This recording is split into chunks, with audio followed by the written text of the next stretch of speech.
नमस्कार, मैं प्रवीण गौतम और आप देख रहे पब्लिक मीटर। दोस्तों, वीडियो में इस बात का विश्लेषण करेंगे कि एक छात्रा ने चित्रा त्रिपाठी जैसी एंकर और विदेश मामलों के एक्सपर्ट दोनों की कैसे बोलती बंद कर दी। क्या बोला एक छात्रा ने मोदी सरकार पर सवाल खड़े करते हुए कि चित्रा त्रिपाठी के पास कोई जवाब नहीं था। यह वीडियो सोशल मीडिया पर चर्चा का विषय बन गया है। अमेरिका ईरान की लड़ाई में युद्ध के हालात में मोदी सरकार के काम पर यह डिबेट रखी गई थी, जिसमें सवाल किया जाता है। चित्रा त्रिपाठी सवाल करती हैं कि कौन कौन है जो सरकार के काम से संतुष्ट हैं और कौन नहीं है। तो जो छात्र वहां पर आए थे उनमें से कईयों ने हाथ खड़ा किया, लेकिन कुछ छात्राओं ने हाथ खड़ा नहीं किया और ये कहा कि हम सरकार से संतुष्ट नहीं हैं। चित्रा त्रिपाठी और जो एक और एंकर हैं इस डिबेट में, वो सवाल करते कि आप क्यों संतुष्ट नहीं है, आपको क्या शिकायत है मोदी सरकार से। तो जो छात्रा ने जवाब दिया उसने चित्रा त्रिपाठी की बोलती बंद कर दी। अपने आप में ये वीडियो इस बात को दिखाता है कि मीडिया के भक्ति काल में या टीवी चैनलों के पनौती काल में कैसा वक्त आ गया है कि जो विदेश मामलों के एक्सपर्ट बुलाए जाते हैं, जो टीवी एंकर दावा करते हैं कि हमारे पास इतना एक्सपीरियंस है, इतने साल बाद हम इस मुकाम पर पहुंचे हैं, उनसे ज्यादा मैच्योर परिपक्व बातें छात्र कर रहे हैं, स्टूडेंट कर रहे हैं। क्योंकि विदेश मामलों के एक्सपर्ट की भी मजबूरी हो सकती है, टीवी एंकरों की भी मजबूरी हो सकती है, लेकिन छात्रों की कोई मजबूरी नहीं है। एक छात्रा ने मोदी सरकार से वो सवाल किया जो कायदे से सारे टीवी चैनलों को करना चाहिए, लेकिन यहां पर ऐसी कोशिश की जाती है मानो छात्रा गलत है और गलत बयानी हो रही है। और विदेश मामलों के एक्सपर्ट ने जो बोला उसे सुनकर तो हंसी आ गई। क्या बोला छात्रा ने मोदी सरकार पर सवाल खड़े करते हुए? जब चित्रा त्रिपाठी ने पूछा कि आप नाराज क्यों हैं, आपको क्या शिकायत है मोदी सरकार से, तो छात्रा कहती हैं, मेरा मानना यह है कि हमें बोल्ड एक्शन लेने चाहिए, ना कि पपेट बनना चाहिए। जब छात्रा ने मोदी सरकार के लिए पपेट शब्द का इस्तेमाल किया तो चित्रा त्रिपाठी थोड़ा चिढ़ जाती हैं और इस अंदाज में सवाल पूछती कि मानो वो सवाल पूछेंगी और छात्रा जवाब नहीं दे पाएंगी। उन्होंने कहा कि आपको क्यों लगता है कि सरकार पपेट बनी हुई है? तो छात्रा क्या कहती हैं, बोलती बंद कर देती हैं और कहती हैं, क्योंकि अगर आप किसी का पपेट बन के रहेंगे तो ये आसान नहीं है। हम उसकी सारी चीजें मान रहे हैं और ये हमारे लिए आसान नहीं है। जो ट्रेड वॉर हुआ था उसमें उन्होंने टैरिफ के मामले में हम लोगों ने उनके आगे तुरंत माथा टेक दिया। कुछ लड़ो तो जाने, कुछ तो करें ना हम लोग। तो छात्रा कहती है कि अमेरिका के पपेट बन गए हम लोग, सरकार के बारे में ऐसा बोलती हैं। उसके बाद कहती हैं, ट्रंप के अमेरिका के हम पपेट बने हुए हैं। क्यों? क्योंकि हम उनकी सारी ट्रेड डील मान लेते हैं, कुछ तो उस पर ऑब्जेक्शन करें। जैसे ट्रंप ने टैरिफ बोला, हमने मान लिया। जब एप्स्टीन फाइल्स का जिक्र आया, उसका केस खुला, उसके बाद ही क्यों आप जाकर टैरिफ पर चीजें मान लेते हैं? हम तो सवाल उठाएंगे, हमें जवाब दीजिए। तो छात्रा ने जो सवाल पूछा चित्रा त्रिपाठी के पास, उसके बाद बोलने को कुछ नहीं था। वो गेंद को उछाल देती है दीपक बोहरा की तरफ, जो कि विदेश मामलों के एक्सपर्ट हैं, पूर्व राजनयिक हैं। और उन्होंने जो जवाब दिया छात्रा को, उसे सुनकर हंसी आती है और तरस भी आता है। ऐसे लोगों को आखिरकार डिबेट में क्यों बुलाया जाता है?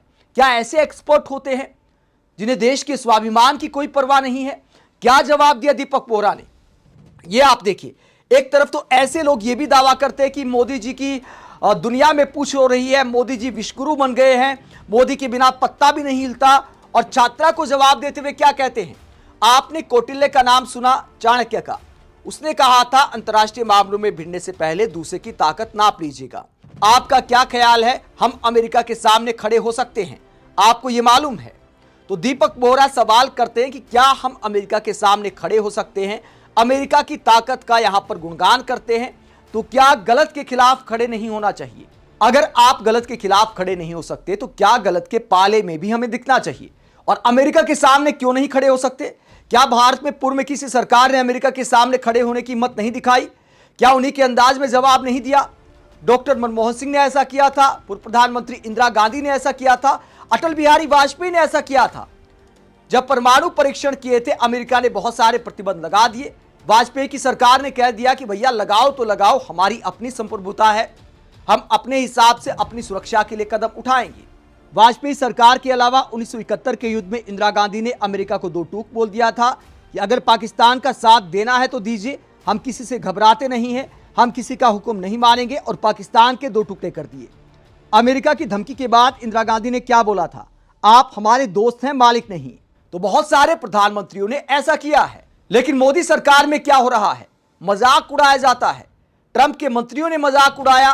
बात सिर्फ ट्रेड डील की नहीं है, भाषा आप देखिए भाई साहब, कैसी भाषा का इस्तेमाल करते। भारत में आकर अमेरिका के उप विदेश मंत्री ने रायसीना डायलॉग्स में बोला था, दिल्ली में खड़े होकर बोला था कि भारत के मामले में चीन वाली गलती नहीं करेंगे, भारत को इतना आगे तो नहीं बढ़ने देंगे कि हमें ही टक्कर देने लगे।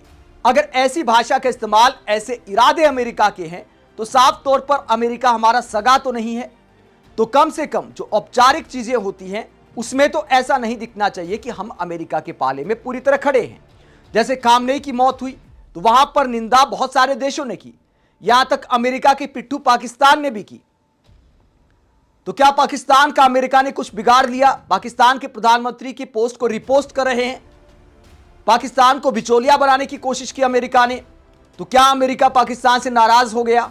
बहुत सारे देशों के ऐसे राष्ट्राध्यक्ष भी हैं जिन्होंने जो बच्चे मारे गए ईरान में उसकी निंदा की।